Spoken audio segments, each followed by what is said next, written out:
Have you ever wondered exactly how does a private investigator follow someone? If you said yes, then this video is for you. Welcome to the PI Guy, tips, tricks, and advice for professional private investigators just like you. My name is John Morris. I am a licensed professional private investigator right here in Colorado. Do you know the answer to this question? How does a private investigator follow someone? If you have some knowledge in this area, please go down in the comments below and let me know some of the techniques that you use to follow someone. And if there is a topic that you would like us to discuss here on the PI Guy channel, let me know that too in the comments below. If I use your question in a future video, I may give you a shout out too. I have been asked by so many people, how does a private investigator follow someone? And at face value, one might think there is an easy answer to this question, but when I sit and I think about it a little longer, well, I realized it is much more complicated than a quick 1-minute answer. So let's do it, folks. Let's dig into the deep secrets of how a private investigator follows their subjects.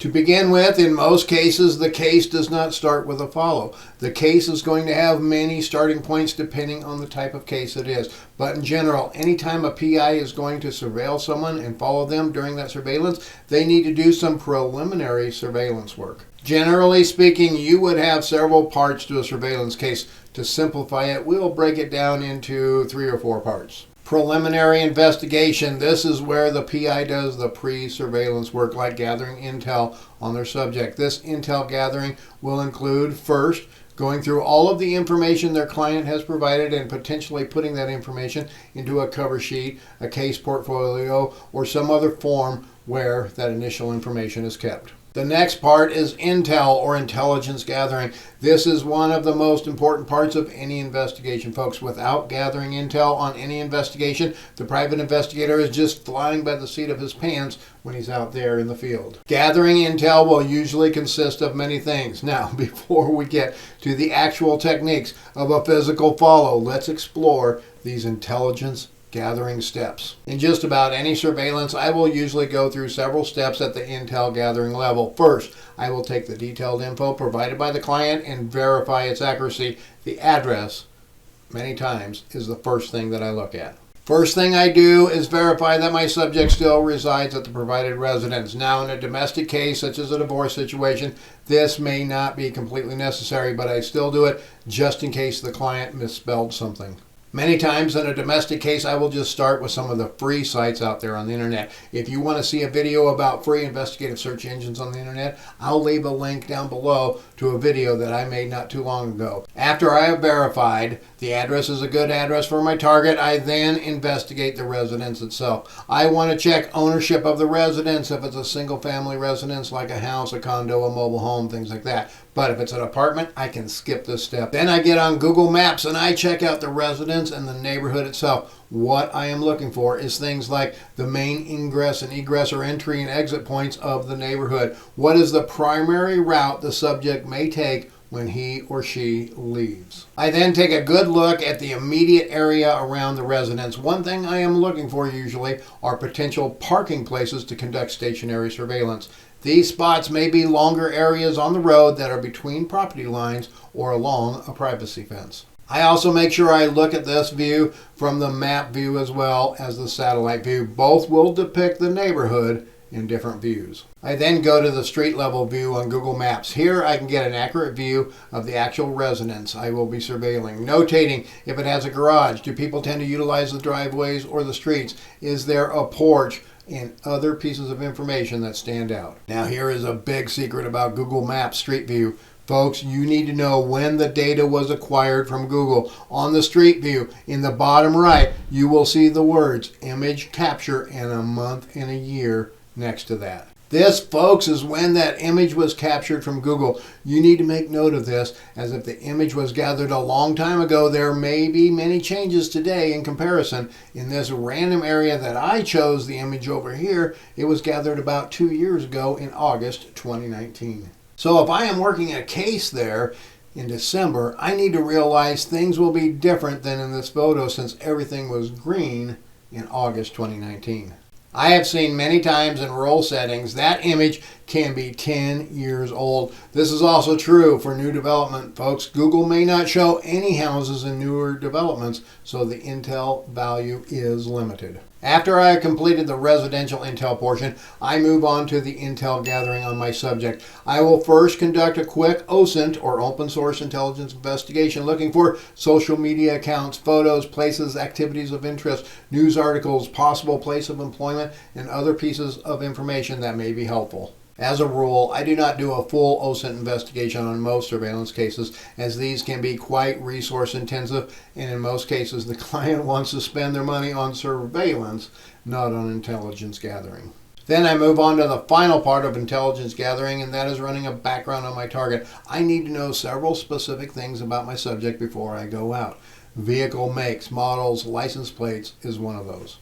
I also want to know if there are other residences that are currently associated with the subject. I have had cases where my target was laying his head at multiple houses, so having this list is good to know. A huge thing I am looking at the background too, is criminal history. I don't want to find out my subject has a violent past while I am out on surveillance. I need to know that prior so I can adjust and adapt as needed. If my subject has a violent criminal past, I am most likely utilizing 2 or more investigators, and we are working it with a greater amount of caution to be sure. I always want a list of family and friends and their addresses. Any good comprehensive report will give you relatives and associates' names and addresses. I take that list and I make a new list for my reference with the ones that have addresses close by, just in case my target goes to visit them. Now, are we ready to go on surveillance? Are we ready to discuss how does a private investigator follow someone? Not quite, but don't fret, folks. The juicy stuff is still to come. I have one more bonus intel portion to discuss with you. I always, if at all possible, go out a few days prior to my scheduled surveillance, and I do a little recon work at the provided residence. When I do this, I am looking at more real-time intel, like good places to park, what are the yard conditions in the area, where do people park, what routes do they take when they leave and arrive, and other details like that. Now, I am not able to always do this, but when I can, man, it can provide a gold mine of intel for me. And for those cases I can't go out prior, I try to go out an hour or so early on the day of surveillance and do the same intelligence gathering. Okay, so now we're out on surveillance. What do? Well, the first part of a good follow starts with a good stationary surveillance position. This is key to ensure you have a good observation point of the residence and all the vehicles present at the residence, as well to ensure it is a good follow position. Now, these are not always the same thing, folks. Just because you can see the residence front door and the vehicles does not mean you can follow the person when they go active very easy. When it comes to compromise or having to make a choice, the follow position is what I am going for. I would rather get little video at the residence, but be able to make a successful initial follow to help ensure I get video when the subject goes out and about, which will also bring greater success to the case. In the majority of cases, you will find you get video of the suspected activity when your subject is not at his or her residence. So if my stationary surveillance position is on the same street and I think the subject will go that way, well, I'm going to park facing the residence over that way. If that is not possible, then I will park that way, the direction my subject is expected to go. But I will not be facing the residence. I will be facing that way. So when he drives past me, I can come in behind him and it just looks like a neighbor heading out at the same time. But wait a second, what if I can't find a place to park facing the direction I believe my subject will exit the neighborhood in?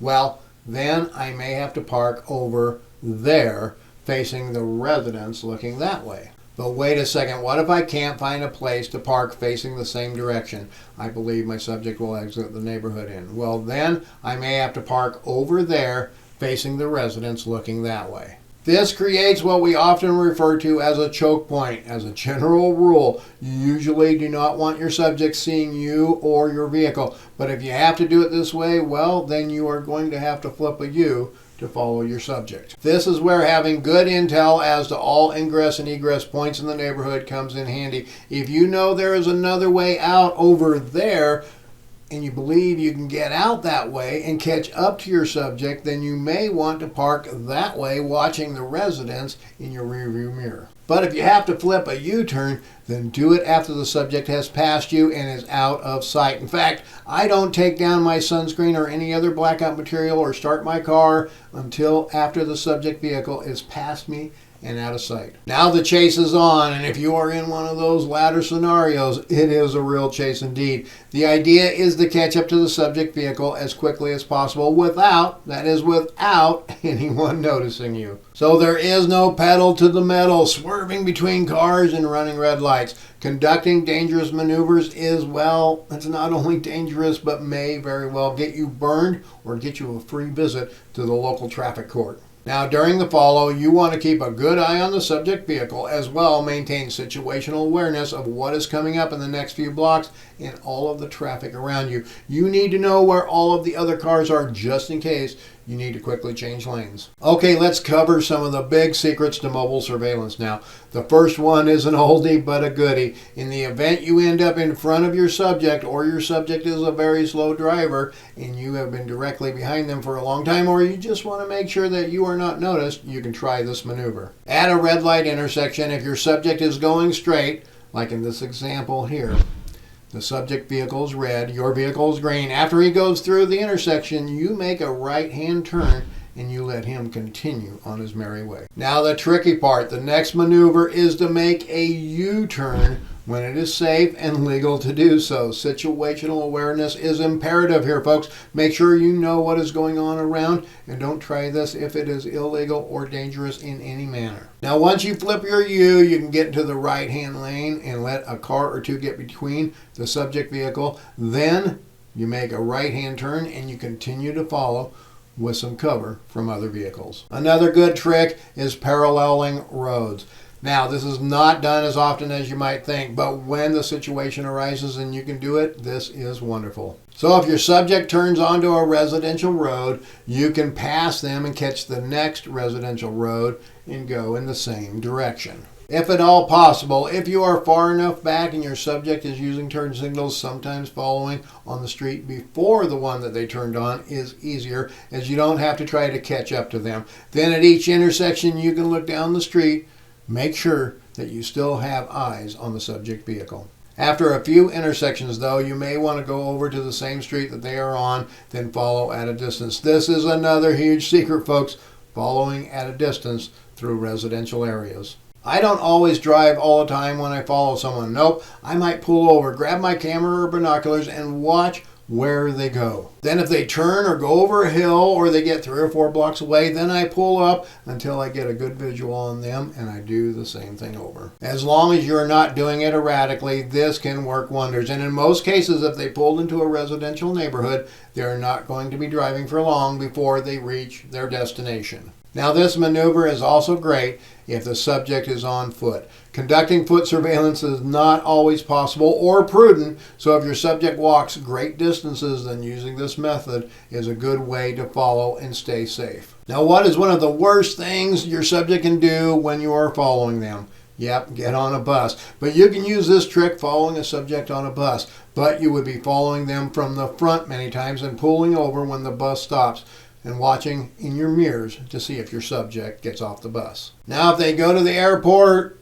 well, folks, that is a subject for another video. Here are some other ways some private investigators follow people. At a distance is my favorite if possible. I hate following my subject directly behind them. If I can stay back half a block in the city, a block on those busier collector and main roads is good too, as long as you keep an eye on what is going on ahead of you. As your subject approaches a red light, speed up a little to close the gap so you don't get stuck at the light. But if that light turns red, then do the old right-hand turn, then U-turn trick to get back in the game. Make sure you also note not only where the subject vehicle is, but what vehicles are around it. Is there a big truck next to the subject vehicle? It may be easier to see that big truck at a distance once you get back in the game.